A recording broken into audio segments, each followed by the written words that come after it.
Alright, ladies and gentlemen, welcome back to the Tuesday Night Special, and now it's time for us to talk about what happened during the second half of Monday Night Raw from Phoenix, Arizona. And the next match to take place on Monday Night Raw would feature none other than Ricochet going one-on-one against the Swiss cyborg himself, Cesaro.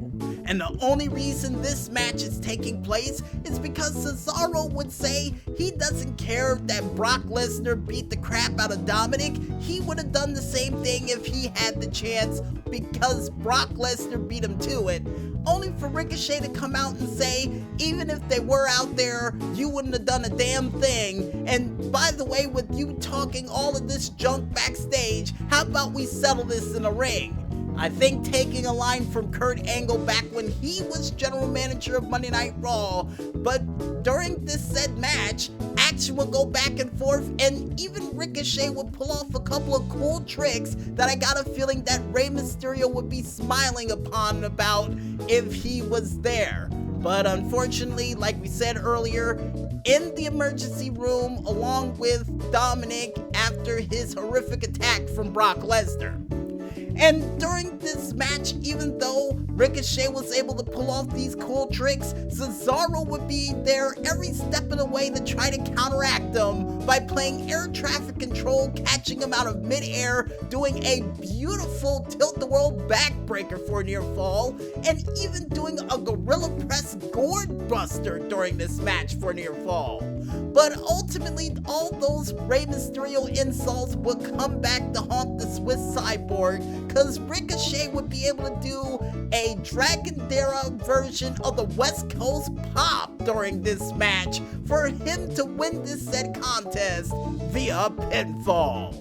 And the irony that I said last week, the next time I see Rey Mysterio in San Diego, I hope for him to do the West Coast Pop, and yet we get Ricochet doing it instead. Not in California, mind you, but still able to pull off a West Coast Pop like that. Very impressive, and I got a feeling the move of the night for this week's edition of Monday Night Raw. Definitely impressive, Ricochet. Keep up the great work.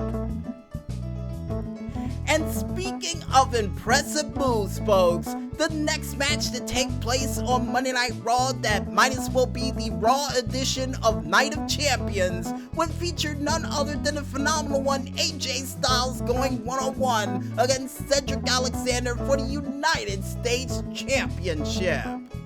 And yeah, for AJ Styles' entrance, no pyro, which is kind of weird. I think they blew the pyro budget they had for the first half of Monday Night Raw since AJ Styles didn't get his typical pyrotechnic entrance.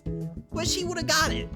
But either way, there was enough pyro during this match to make up for it, because not only you would see Cedric Alexander pulling off a very beautiful springboard version of a flatliner for a near fall, and even AJ Styles pulling off a tilt-the-world reverse DDT during this set contest for a near fall, and even Cedric Alexander being able to counter the Styles Clash on one attempt and even try to reverse it into a lumbar check, only for the phenomenal one to regain his bearings and hit Cedric Alexander in the center of the ring with his version of the Styles Clash for the United States Champion to still reign supreme via pinfall.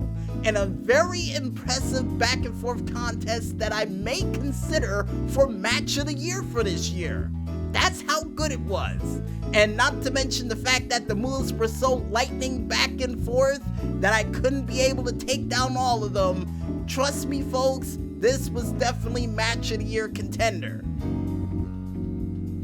And the next match to take place on Monday Night Raw would feature none other than Lacey Evans going one-on-one against Natalya.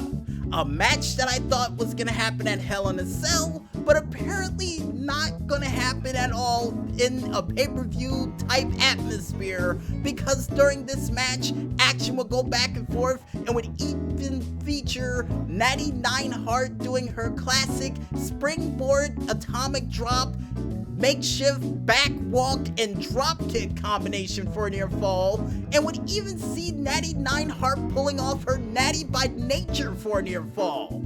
But the second when she tried to go for her sharpshooter during this said match, Lacey Evans, who felt like she was in a corner, decided to go to the outside of the ring on the ropes to get the referee to separate herself from Natalya, only to take a Wolverine Kimu claw chunk out of the side of the face of Natalya by scratching her in the eyes of all places. What's wrong with her? Only for her to do a Monday Night Special roll-up whilst grabbing the tights, which seems to be a theme here tonight, for Lacey Evans to win this match via pinfall. And immediately after the match was over, while Natalya was trying to gain her bearings, next thing you know, she would be greeted with a woman's right by Lacey Evans for Lacey Evans to celebrate up the ramp about what she did.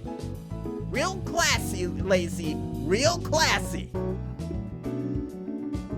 And the next match to take place on Monday Night Raw would be the main event of the evening, which would see none other than the Bulgarian Brood, Rusev, going one-on-one against Seth Rollins for the Universal Studios of Orlando, Florida's championship. And during this match, Rusev would definitely prove why in the world he deserved a Universal title match in the first place by not only pulling off a beautiful sidewinder during this match and even a Machka kick to the man known as Seth Rollins. And I think I'm gonna probably start calling him that since he's married to the man now.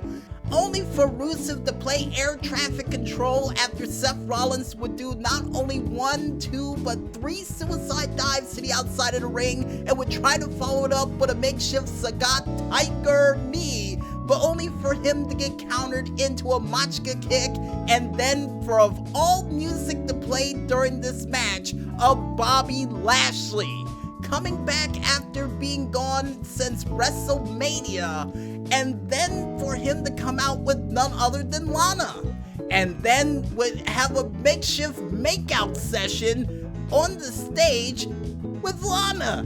For Rusev to just sit there with a stunned look on his face like he cannot believe it's not butter, and instead of going up on that stage and beating the ever-living daylight's flag tag out of him, the lights will go out, come back on in a spotlight-like form for the Fiend to come out and attack Seth Rollins and choke him out by the ring post, for him to say, "Let me in," and for laughter to take place to wrap up Monday Night Raw in the most "what the hell is going on" sort of moment they've had in a long time.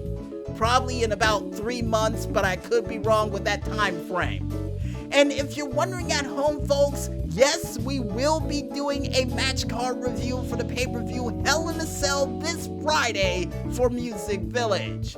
And I got a feeling a couple of predictions are going to be real fun to talk about, since Hell in a Cell is one of my favorite structures in this company. Well, that and the Elimination Chamber, whichever one causes the most amount of pain to their opponents. And I would used to say it was the Elimination Chamber with those steel great grounds, but since they got rid of those, yeah, Hell in a Cell takes that prize by a nose. And with that said, folks, I think it's time for us to head back to the music, and when we return, we'll be back with more of the Tuesday Night Special right after this. So don't go watching those infomercials just yet, folks, and stay tuned.